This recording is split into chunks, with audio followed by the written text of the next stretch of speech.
have a little ad I want to read to you for those of you that are unmarried. It's a singles ad. It says, this has to be one of the best singles ad I've ever read.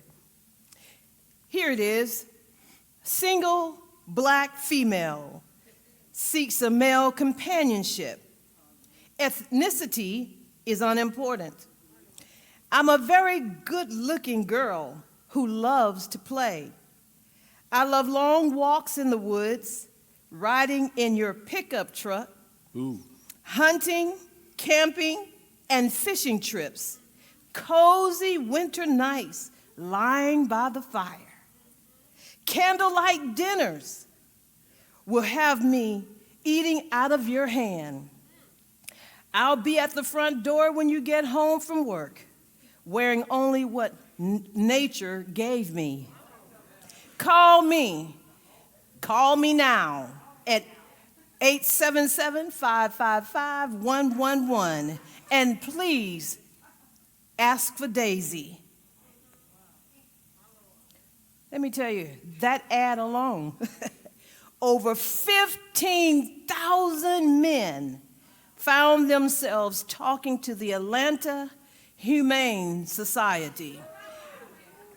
It was an 8-week-old black Labrador retriever.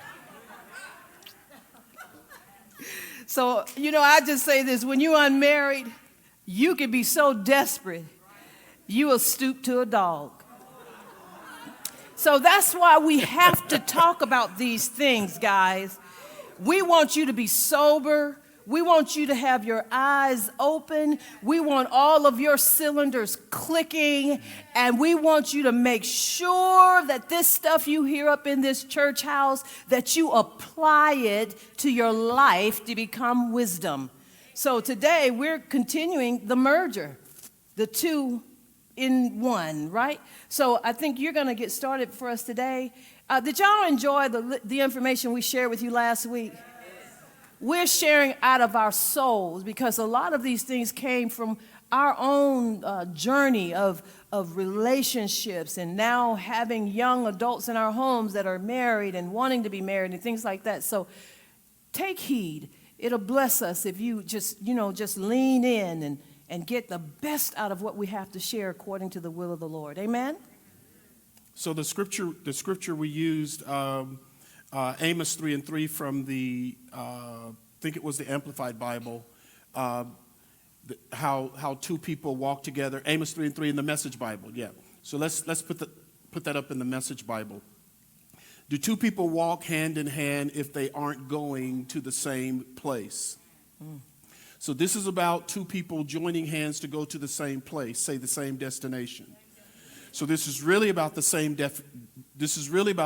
destination, but the issue really is it's two different people. It's two different people, but once you get married, you have to find a way to go in the same direction. And that is our premise for part 2 of this whole thing. We went through singleness, I think, and now we're not going to go back through those, or we won't finish today. But you can whether it's YouTube or well, I guess it is YouTube now. You can go to YouTube or go to our app, and you can find that sermon from last Sunday.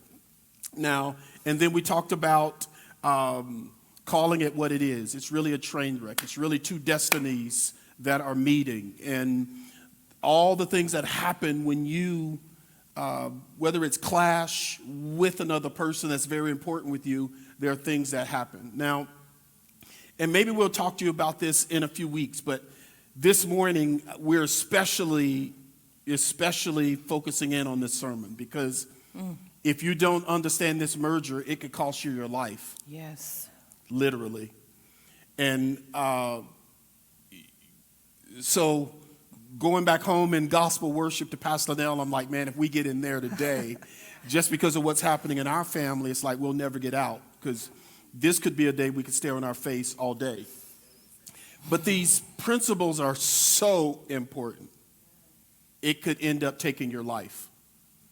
And it may not take your life physically, but it can take your life spiritually and emotionally, psychologically, so in every way, right?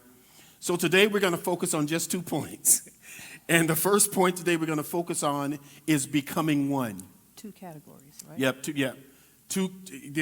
they're just really just 2 points, but becoming one, because that's the goal. And then we're going to talk about how to pull this whole thing together. So becoming one, we have a few points we want to talk to you about when you're meeting another person, and I will say it one more time, this is so serious. Yes. This is so serious, life and death serious. You have to realize, and we didn't play the video, but this is a train wreck. It is a collision. It's a collision of ideas, philosophies, so many things that you're going to have to put together in order for this train to reassemble itself into one. Say one. Once you meet this person, you've got to figure out how to put this thing back together.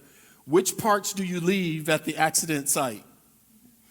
What do you leave there? You don't bring it with you. But most of all, what do you bring with you as a person into every relationship, especially when you're going to get married? Did I introduce that one good? I think you did. You're the best at that. I just want to say, echo again, when you talk about merging and fusing your life with another human being, it sounds so simple, yet it is so convoluted.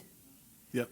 I mean, I don't care how long you call yourself courting, how long you, years and all this, we have made a mess of relationships. And so goes that initial relationships and all the other relationships. This thing, a lot of times people try to move on from the collision, dragging trash into the next collision. And you are so discombobulated until you don't know what pieces came from what train. And that's why we have to talk about this. From that standpoint, we have to talk about it from, and there are a few people say, why you choose the word wreck? I mean, there was a different way you could have looked at this. And so I said, because most people don't look at it like this. Right. So they're at an accident, clappy happy. Oh, I'm so happy. Look, they get the insurance check and walk on out. Well, I'm just saying, you really need to see this as a merger. And in every merger, there are some things that are left behind. You need to make sure that there are at least 4 things you don't leave behind. You can't, at this particular juncture of your life, no matter who she is or who he is, there are things you can't leave behind, or you're going into a really horrible situation. Instead of one of you, we'll give them to you. You ready? We've just had 2 trains with 2 different engines collide.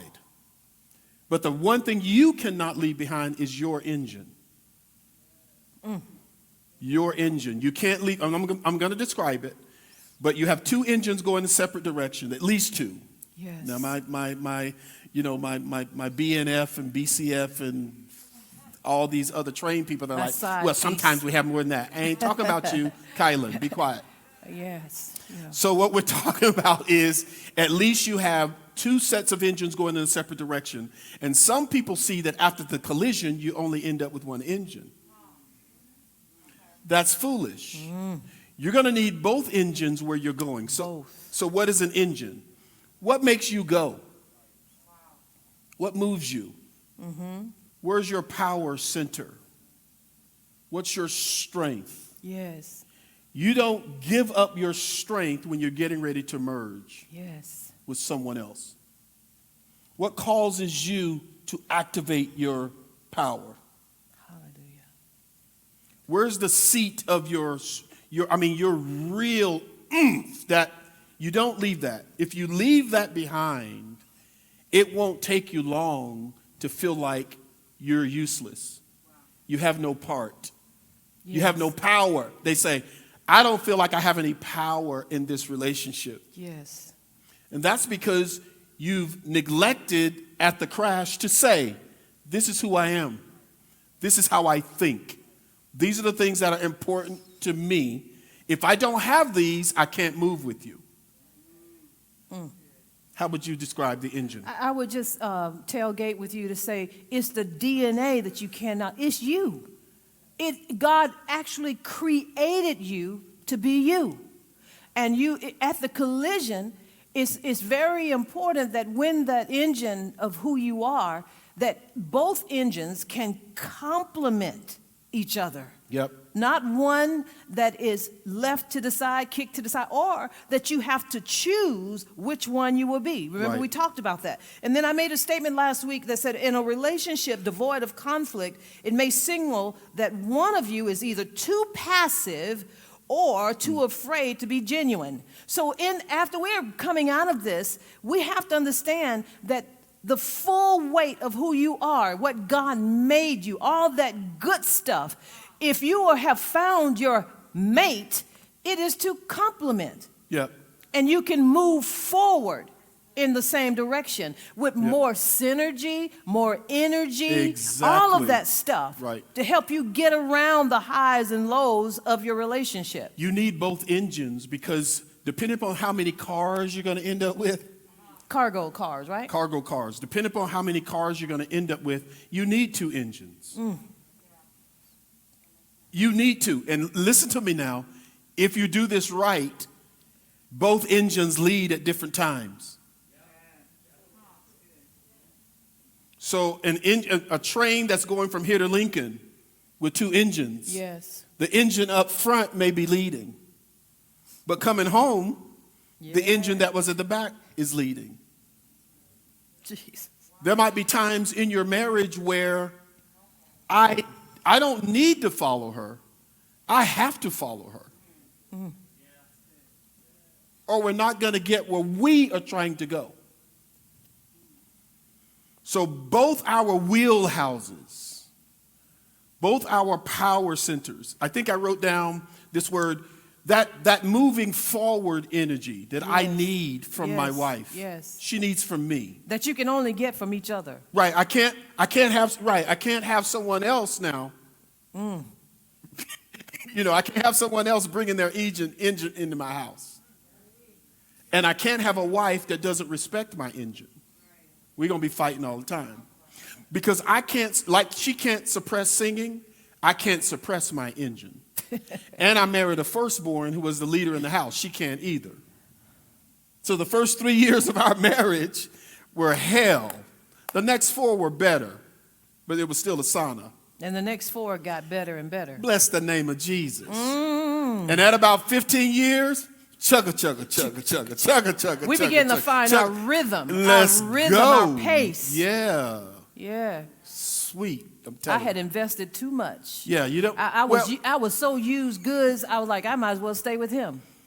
You understand? Let's figure this out. I just had no energy. I still have no energy to try to hook my wagon to somebody else. What about you? What about you? Well, me either. But I want to hear you say it. Me either. All right, But good. what I'm saying is, I'm the smart one. I had to tell you that for years. Because Yeah, I couldn't see it. You couldn't see. I hadn't been with you Excuse long us, enough we to said understand we your weren't gonna do this. engine. You better help somebody. So I'm telling you, girl. Right, you better start talking. Yeah, I'm like, what you gonna do? I mean, you gonna leave me and then go where?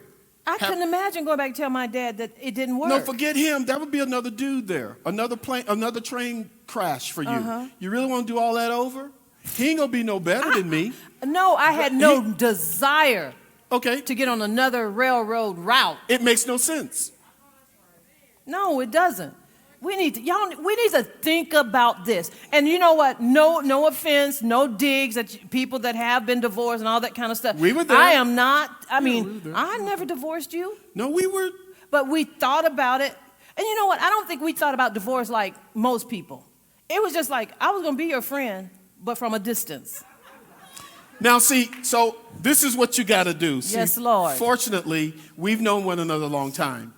But I just looked at her at year 3, and I said, you are weird, okay? You are weird. The way you look at life is weird. The things that are important to you are weird. I don't even understand them. But I said, but what we got to do is, you're weird, and I'm sure I'm weird to you. Oh, yes. She said, you're not weird to me. You're crazy. And so I said, okay. So I have no interest in starting over, right? I have no interest in doing that. And I told you on our honeymoon, we're not divorcing. This is not what's going to happen. We're going to have to figure this out. Plus, the sex was too good. Wait a minute. Wait a minute. So it's like, now listen, that night, okay, ladies, well, now you now when your train is moving and the rhythm, Darren, y'all turn away. Close your ears. All you unmarried courting people. When the rhythm is right, yeah, we can change a bunch of other stuff. Anyway, so don't leave your engine. We're moving on. We're moving on. How is she looking at me? She looking at me? Okay. Okay. May I say this before we move on, Pastor? Okay. We got 3 more of these. You don't live, Jason, beneath Okay. your privilege of getting to know the one you chose.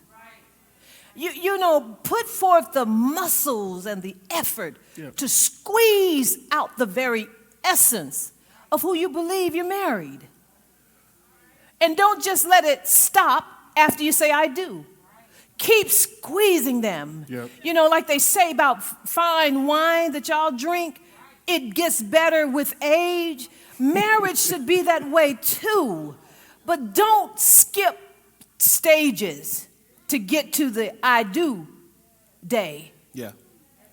Talk now. I mean, really talk. Find out who you are about to hook up with, how they think. I'm telling you. What they're made of. Right. You need to.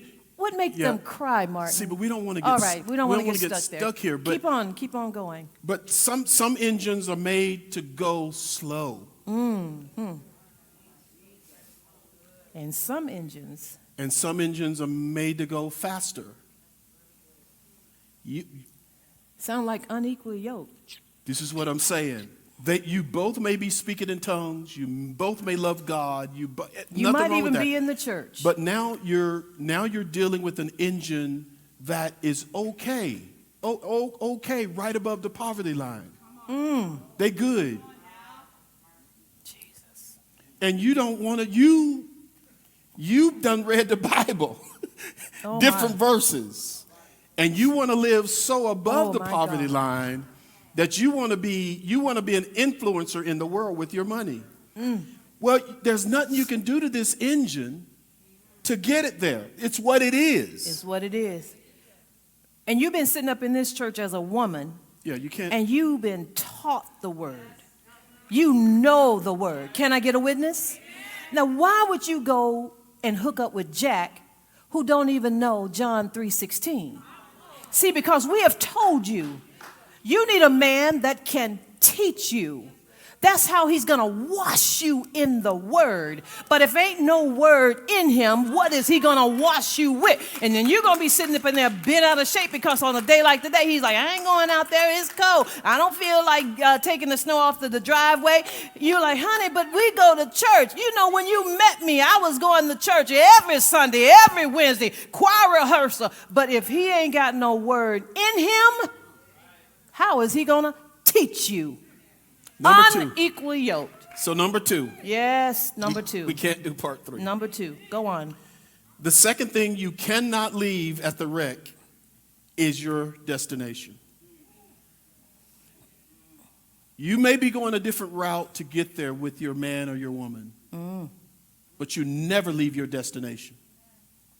Where you're headed, what you dreamed, what you believe, what your vision, what God told you about you. You can't leave that at the wreck. Because his or her dream and vision is not going to be enough for you. You're not going to be fulfilled in a marriage if you don't have permission to go after what you desire. You'll eventually blame someone. Now, let me make it clear. Our destinies are the same. But we had to change our routes. The route I was on had to change. The route she was on had to change. But you can get that Holy Ghost GPS that says, this is where we're going. HG. We're going here. Now, how do we get there as a couple? And that's when the power of agreement. Yes. And that's why, remember we talked about you have to establish who the lead in the family is, because whoever that leader is going to be the level of your maturity in the relationship. I just said something right there. Whoever's the leader is also going to determine the level of the maturity. And you got to have confidence in the person that's going to be leading. You've got to know that this joker is coming from good stock, a firm foundation, that when he does talk, or if it's she, that they have a foundation of good resources. Yeah. That they are well studied, they are knowledgeable, and that you can feel the confidence in what they're saying, and that you can move accordingly. I talk to people every week who, once you're talking to them, you know, when a marriage is in trouble, it can take you a few days to figure out what it is, because it's a lot. Yeah. But typically it boils down to something like this. I really wanted to. I wish I had. What I hoped to experience this in my life. If you hadn't. But now you have someone in the marriage who had some dreams that they're finally wrestling with. They're not going to get them accomplished. Because there's a person not necessarily standing in the way of it, but that person is who they are. And now you got a person saying, I have to realize and settle that I'm never going to accomplish that. That's not going to happen in my life. And when that happens, it's sad. In that moment, we don't care about if we got kids. We don't care about no jobs. We don't care about mom and them.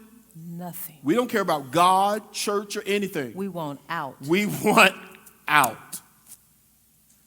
And sometimes we'll sabotage our marriage to get out. Let me say this to you. There's not one human being on the planet, I don't care if they're saved, Satanists, full of the devil, atheists, it ain't got nothing to do with God. But there's not one person on this planet that can live all their life without going after something inside of them. It's just not going to happen. Period. So you have to sit with this dude who may not be articulate at the time. And he may not understand exactly what it is. But you better look him in the eye and ask him, what are your dreams? And if you're too afraid, find some courage. I mean, if you've been with this person. This ain't the time to be scared. Yeah, laying up in the bed with them, your clothes off, they done saw everything, you've seen everything. You better get some unctioning to begin to really tell your mate who you really are. Begin to share the you that you are. Before you get married. Don't be afraid. The more the better. Yeah. Before you get married. But don't stop after you get married. You are responsible for being your best advocate. Yeah, the only way this man is going to know me is that I find some courage down in my belly to begin to talk to him. It's like, Martin, you know, I get a little choked up, but help me get it out. I need you to hear me. I don't like that when you do that. And then I'll say, and you've been doing it. What would you say? And then after that, I say, you didn't have a problem telling me what was wrong with me yesterday. Why can't you be honest and tell me how I can help? Talk to me about you. Mm-hmm. Tell me about you. That's a good man right there. I'm hearing something. So now you're putting me on a track that is drawing it out of me. I need to know. You are very good at that. My husband, I'm telling you, you are very good at that. But I'm very good at shutting down. But I don't shut down the way I used to shut down, because you have been able to be creative and being able to draw it out of me like a deep well. You are a deep well, though. What you say? Oh, ching, yeah. Ching. Well, no. I'm going to give you a gift. Here. Well, that ain't the gifts I like. You're going to like this one. Just open it. Are you serious? Yes, babe. Open your gift. Joshua, Callie, your mother. Because I'm giving you this gift. I didn't know how I was going to use it. But since I am filled with the Holy Ghost, something about 2 p.m. yesterday, I was trying to leave my development, and this little sign that said, turn right here. It's an estate sale. And I went on down there and I walked in and there it was. This is something Boom. I'm going to like. I can't open it now, it's babe. about your destiny, We're Martin. trying to preach here. Listen to me. I am preaching if you would just cooperate with me. This is a part of your destiny. Oh, okay. Keep digging. Okay. Let me have those. His destiny. Do y'all remember Pastor Martin talked about the vision of this house was all nations, shake the nations, Was that it? Okay. Ambassadors. Well, my husband always saw people standing in their cultural attire, like Keith. Just like, they were standing around. And you always talked about, you saw these young women, that were standing with these wooden shoes. Yeah. So I could not. I walked out and I walked back and I said, I have to go get those. That lady put them down. And Dang, girl. Woo! Yeah, yes. Okay. That's why y'all need the Holy Ghost in your relationship. He will teach you all things, and he will reward them that diligently seek after him with all their heart, with all their soul, with all your mind. I'm telling you, he'll make you look good, Jonathan. But babe, I can't wait for us to display these somewhere in the house just for you. Well, That's your gift. So after my mom and dad died, I've only had one vision, and I've only heard the voice of God one time. And he showed me all these people. Nations. And I saw them. I mean, like they were there. But I'm a 12-year-old boy in Mississippi. There's no internet. We didn't have encyclopedias. So I saw all these people, some with slanted eyes. I saw brown women. skin. I saw women walking around in shoes that were made of wood. And I'm like, nobody wear no shoes made of wood. I saw all these nations. And God told me, he said, I'm going to help you so that you can help them. And so those were the shoes I saw in my vision. And then I told my sister, I said, there are people that don't look like us in the world. Yeah. And she said, yeah. So she went and bought it was an encyclopedia set with several of them missing, but it's all we could afford. So I could see the pictures of these people. So we may not have cable at our house, but we're going to have National Geographic, ain't we, Josh? Yeah. I just like to look at people. And so destiny. That's a part of your destiny. That's a part of my destiny. And because I'm help to it. you. Yeah. Because I'm a help to you. We have to help our mates. And I'm not talking about just the woman helping the man. The man has to help the woman.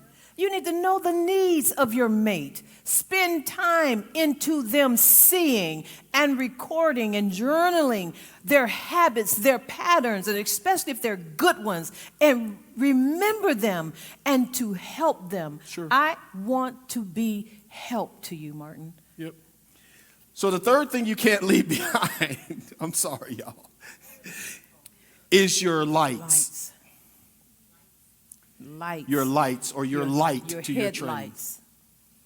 You can't leave what you use to travel in the dark. Jesus.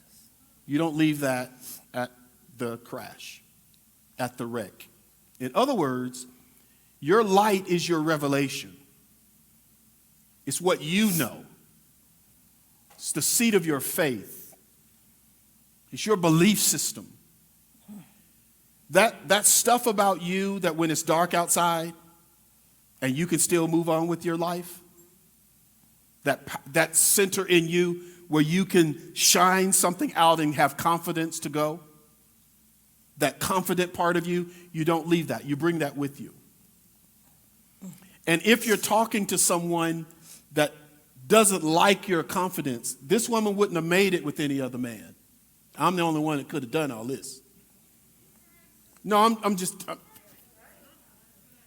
the only one that could have done it. I'm the only one that could take what we've walked through.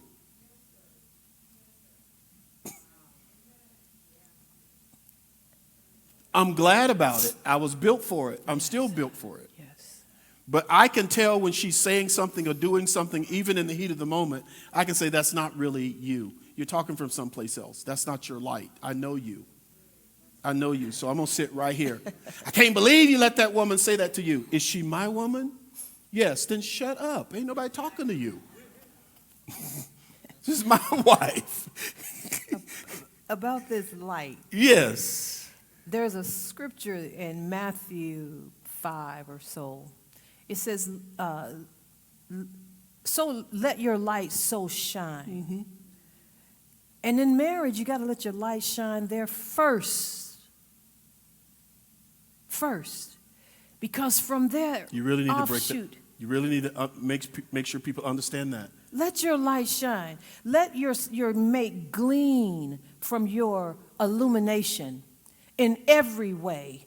How you do things in the home, in the relationship. Your revelation. And the courtship continues in the marriage. That I illuminate my desire for him, to be kind to him, to be attentive to him, not just his children. And that's what I want to say to young mothers. Don't turn all your attention to these babies and forget the one that brought the babies to you. It took two. You know, be careful that you don't spend so much time until there's a gulf between you. So letting your light be shed abroad in all the relationships that you have. All of your, and, You have to share, you have to bring your experiences and what Yes. you've learned into Yes. the marriage. Right. Martin, I don't think I would do that. Yes. Well, no, babe, I really think this is the right thing. I'm just not sure we should do it like that. Right. Well, why not? Well, my dad had a situation like this. Oh, I didn't know that. Mm-hmm. Well, you've been talking to your dad again? No. What situation did he have? Let's call him. Right. And it's how you share during that time. Yeah. The experiences and the But knowledge. that's your light. That's my light. That I didn't Right. have. Absolutely. Right. But if you had left that, if I had made you promise to only follow my revelation. Yeah. See, brothers, male men. Your family cannot live above your revelation. Your wife and your children cannot live above your revelation. So what do you do to mitigate that problem? Add your wife as an equal revelatory. So now my wife and my kids aren't limited to what I know. They're limited to what we know. Because her light is in our house. Yes. I'm not sure about. Why don't we do it this way? I really feel uncomfortable. And I will say this. I really feel uncomfortable because I'm not sure I understand that. And she simply will say, I do. I know what to do. And I'm like, let's go. Why? Because you heard confidence. Yeah. You heard some experiences or some level of comfort in what I was saying. Absolutely. That you could let's go. Absolutely. Let's move forward. Those kinds of things. So the communication is something that is key. How you communicate, when you communicate, the timing of it, the tone of. Now, when he was stuck, there's times that my husband is stuck. That's the wrong time for me to use the wrong tone. Yeah, I told you I was stuck. You don't have to say, so you stuck? I said, no, I just Right. told you I was. I just told you. Right. So Right. what is that? I'm telling you, I'm not sure what to do. Okay, all right, my husband's stuck. He just said it, right? So I'm listening and I'm watching because I'm keenly into him. And I might come around and I said, hey, let's think about this. You know, I remember when I was 18 and I was on the side of the road and da-da-da-da, and this is how I fixed that. What if we try that? Mm-hmm. We tried Totally it. different tone, right? That wasn't abrasive. That wasn't too much. And then I'm also still giving him the option to use that information or not to use it. But sitting over here, I got to make a decision how my face is going to look when he doesn't use it. It's going to happen too. Before 7 years, I was like, What I don't want to happen is these two engines are pulling full speed in separate directions. Yeah. That's what we can't have. Yeah, because I was in my net group, and there was a dear couple, and the husband, he shared, like we said, what's your takeaway? And he said him and his wife, he got a revelation from our teaching last Sunday, was the pulling and the pushing. Yeah. You need both. Yeah, but in the same direction. But what he was saying is got to be in the same direction. It has to be. Or Because you're in if you're trouble. pulling and pushing, which a lot of our relationships, that's what it looks like, verbally and non-verbally, and you can't get anywhere. You're just stuck. But if you're going to use that synergy to pull and push, make sure that you're using it.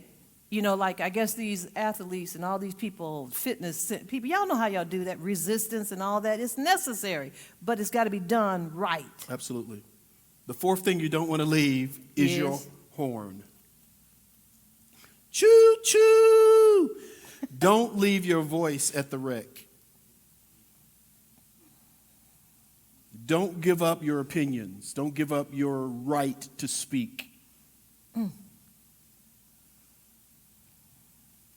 And early on, this is how you can tell you're dealing with an insecure person. An insecure person does not want you to speak your mind. They do not want you to speak your mind. Wow. I'm writing that one down. I don't have that.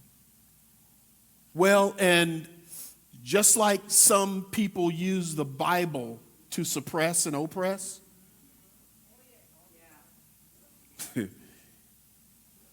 and I don't want to get stuck there. These same people use the Bible to suppress their women. Whoa.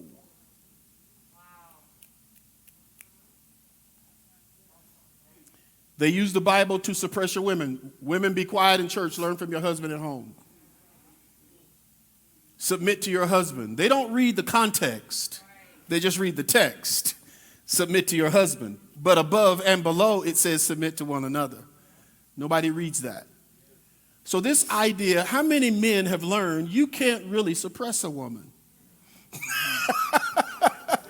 It just ain't going to happen, is it? Now, we will let you suppress us. We'll get tired, No. babe. We will get so tired. Now of we get ready hitting to our disagree. Heads. No, we're not. We're Because I'm just saying a different perspective. Yes, sweetie. We get so tired. Y'all of watching it now, ain't you? Hitting our heads against the wall. Does it work? It does for a long time. No, that ain't what I asked you. Yes, You're going to answer this here with question. All right. No. Does it work? That is not the right question. That's my The question. book is not about Jackson. It's my question. But I want to have you consider. You see what I'm saying? She's preaching my sermon. You cannot suppress a woman. What did I say? It's not going to last. I said Y'all, we would allow you to suppress us. how long? Sometime. No, just answer the question. I am in my way. I'm going to have the ushers move Okay. you off the stage. Where is he? Ask that lady out there. I don't know. Women. Women, can a man? No, forget the women. The men know. The men know. Man, daughter, wife, mama, sister. Can you really suppress a woman for your whole time knowing her? Can you do it? No. No. They're too young. Okay, I will.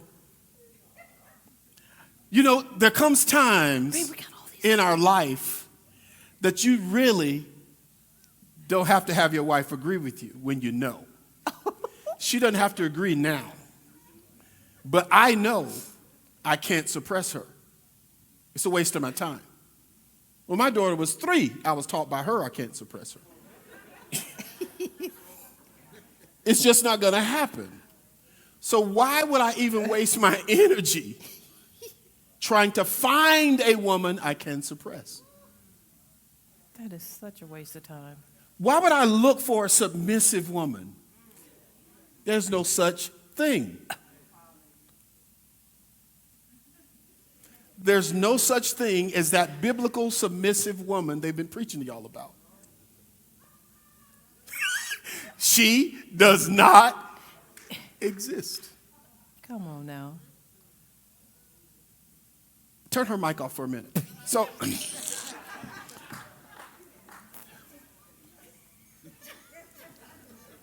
so I told my son this. I said, listen, dude, I'm telling you. Marry a woman that will talk to you now. She'll look you in the face and tell you, this is what I really believe. This is what I think. In that way, you'll know she'll always be open and honest with you.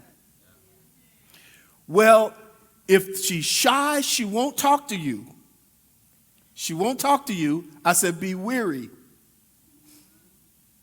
Because eventually, this girl, after she's married, and she's going to allow you to hold her down for a minute, thinking she's following you, and then she's going to say, I'm not doing that. Preach my sermon. We are agreeing. We are saying the same thing. Am I? I mean, Baby, we're are we saying in the Twilight same thing. Zone?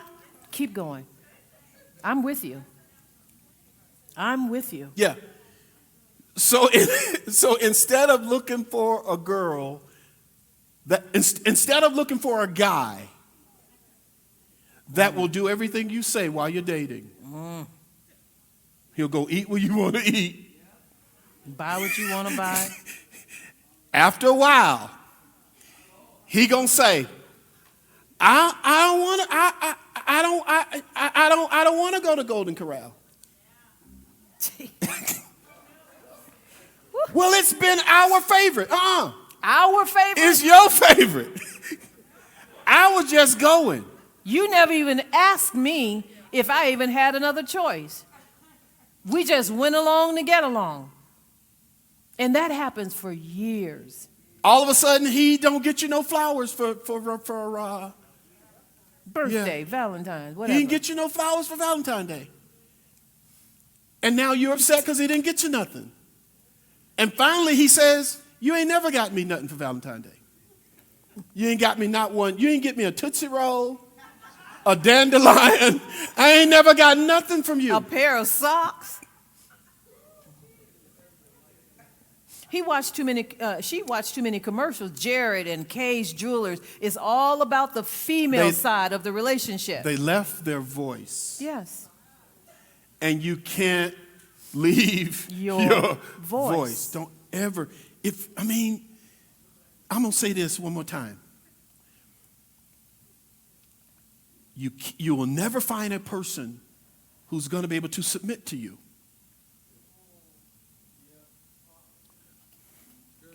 Is this my camera? Yeah.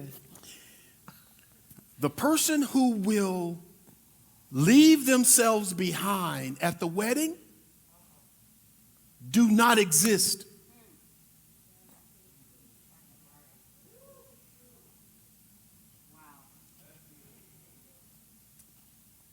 I stand at these weddings for over 30 years, standing up here getting people married. 50% of them still together, 50% of them ain't. And I just got done. I ain't doing them at weddings. Unless you want to. Unless I want to do them, I'm not doing them. I can't believe you. Can't believe you either.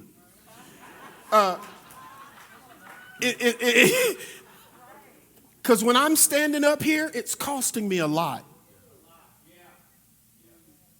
And I have to stand before God for joining the two of you. Even though your mama and your daddy giving y'all away. Y'all ever notice me at weddings? When I say who gives this to be away, I step back. I do. I step back. I said, now who giving this child here to be? Are y'all together? Y'all doing this together? Because people don't do what I'm teaching here. They don't get ready for this wreck. And they think that after they get married, everything's going to be beautiful. It's not going to be beautiful. It's going to be work.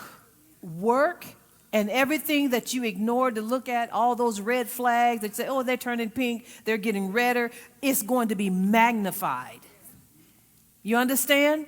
Time and distance when you're not in the same bed together or the same bathroom together and all this stuff, you just don't see stuff right. But once you are hooked at the butt together, Boo, 2020. Things are magnified, bifocals. You like the house clean, and you don't know he takes a shower every Saturday, whether he needs one or not. Y'all didn't hear what I said?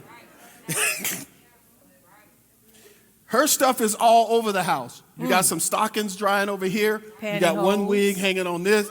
You got something over here. This is what you got. You didn't even know. You didn't know she woke up every morning at 3 o'clock and turn on all the lights and play her worship music. In the bedroom. And she thinks. The mailman is up. The milkman is up.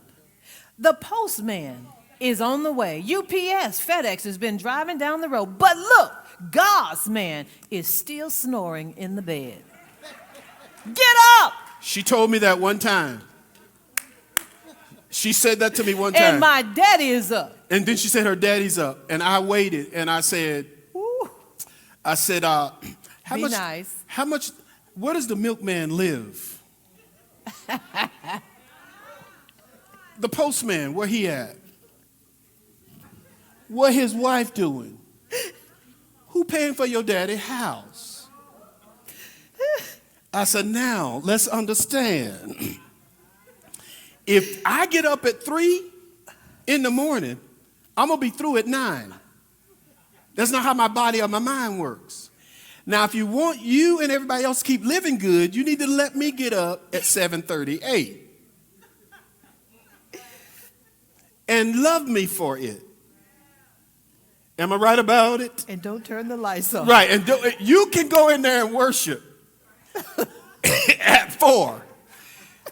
Shut the door. Matter of fact, get on down to the basement. There's a whole prayer room down there. Oh my God. You want me to do a sacrifice of worship to walk down to that basement? I'm the one sacrificing if it's at 3 in the morning. It ain't no sacrifice for you. But there is a Lenny, part of we got 10 minutes. we have to, it's a give and take in relationship, but appropriately, right? Yes. You don't have to think about that. Just say yes. Yes. Okay. Last point. How do we pull this together? We can't get through those.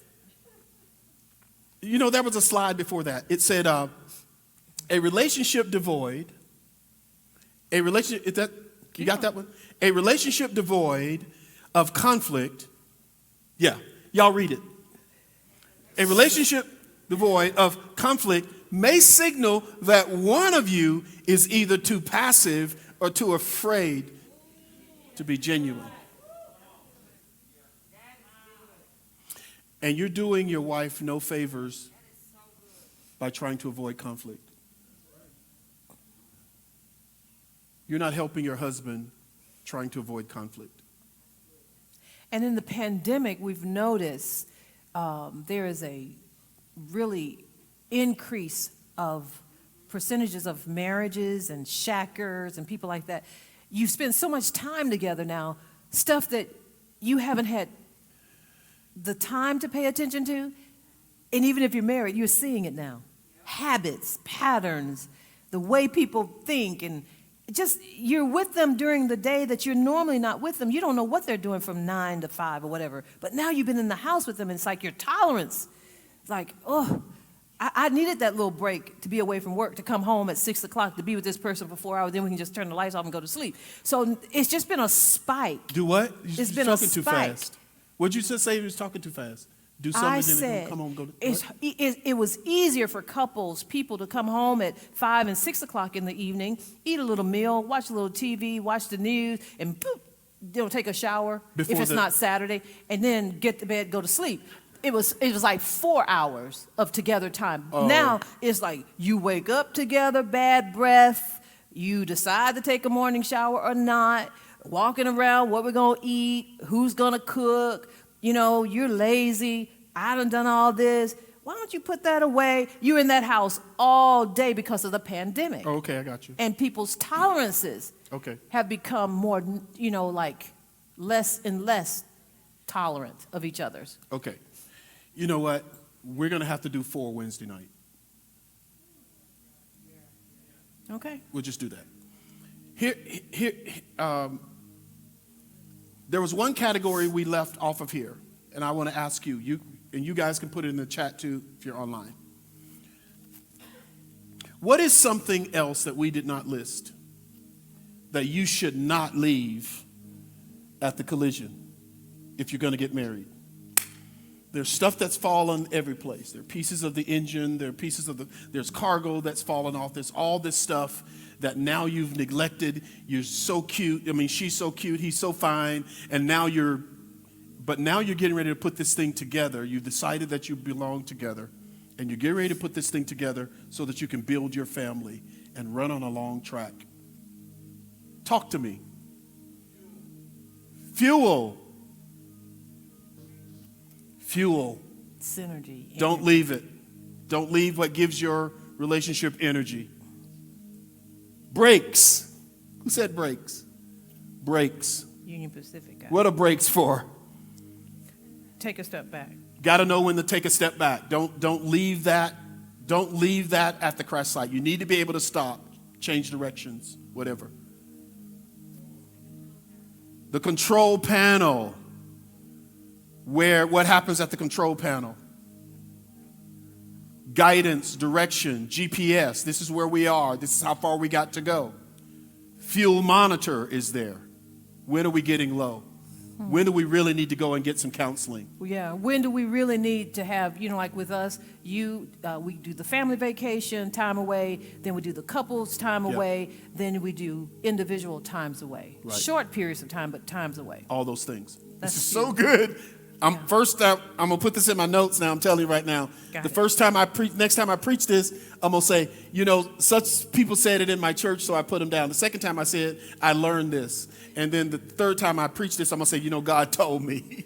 Like on the...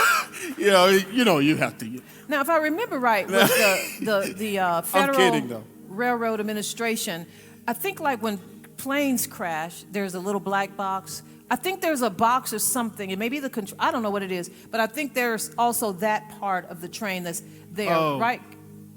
When there's a little black box. Yeah, it's your history. It's your what happened, so that your future legacy can avoid it. Yeah, so we can recover. Okay. And say, let's not do that again. Right.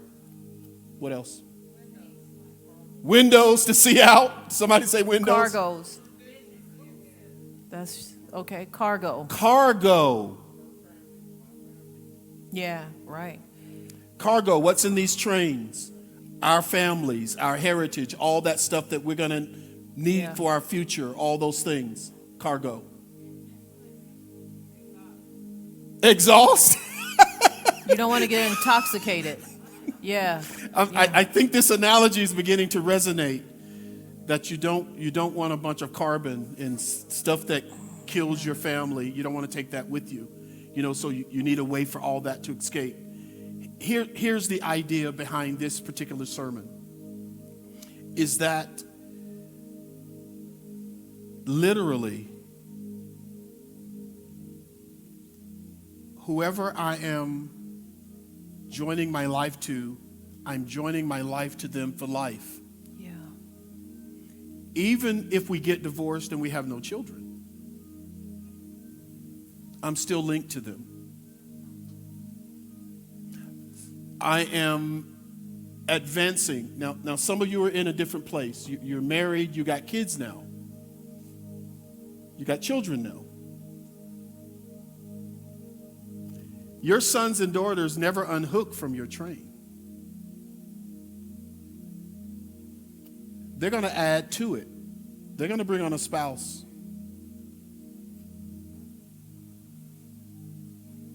And unfortunately, They're going to bring on their mom and their dad. They're going to bring on their history. They're going to bring on stuff. You're marrying all of them. That's why building your family will be the hardest thing you ever do. But it will be the most rewarding thing you've ever done. And none of us in our families have made mistakes that God can't recover us from. Those mistakes do not exist where God can't redeem the time. And no one has the right to say to you, your children, or anyone in your family, we're too far gone. Too much has happened. Let's just lay down and let's just let this train run away. You don't have to do that. Somebody in your family needs to stand up and say, we're going to design and engineer our family for destiny. No matter how difficult it is, we're going to have the difficult conversations. We're going to talk about it. We're going to be open about it. We're going to respect one another. And we're going to get this train moving. There's nothing worse than a train that has a lot of power and it's just sitting there. Just sitting on the tracks. Just sitting on the track. Have you ever encountered, you drove up on a train, especially over here, like going to Eppley Airfield sometimes, and you got to get to the airport. And that train is just sitting there. It's just sitting there. And you're anxious. You don't know what's on the other side. You don't even have any clue of when this big old thing. And marriage, guys, is a big old thing. Who said you had to do it by yourself? We are so prideful at times when we are just sitting there. We've done all that we think that we can from our side of the road, our perspective. But sometimes those people that you gather together the day that you said I do, those are some of the best people you can send a smoke signal to and say, could y'all please just come? Help us see what we cannot see. I'm fighting, she's fighting. As our pastor has taught us years ago in relationship, the one person that can't help you is the person that you think is the problem. And most of us think our spouses are the problems. So you got to get fresh eyes, witnesses. And most of them old crazy girls and guys you have stand with you at the wedding, they're no good for you when you're just sitting on the track. But there are people in your life, if not professionally, in relationship that know you. They knew you when you were your diapers. And now you telling me that mother, that father can't help you? That's not true. Marriage is big.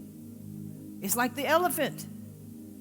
You can only see it from the side you're chewing on. There's a whole big old side on the other side of that. So my heart just sinks when married people specifically, they're stuck on the track and they won't even be open to just, we're hurting, go talk to somebody. If these simple rudiments, if people would do them before they get married, you won't be stuck on the tracks. You won't. And if you are, you won't be there for long. You'll find your way because both of you have your stuff. Both of you have your voice. You have your power in the marriage. You have your destiny. Everybody's agreeing on that. Now we're just tweaking. We're doing little things. We're shifting in a way. But we're not trying to rebuild our whole marriage all the time. Hello, everyone. Dr. Martin Williams of Ambassadors Worship Center. I want to thank you for tuning in today to this amazing message. It's our hope that it wasn't just amazing in that you just learned something, but you learned enough and have enough inspiration to go into the world and be that kingdom citizen, especially that ambassador that you're called to be. Because this blessed you so much, I want to ask you to do something very important. Sow into this ministry. Give. I'm so excited that we're going to see you next week. So until then, God bless you.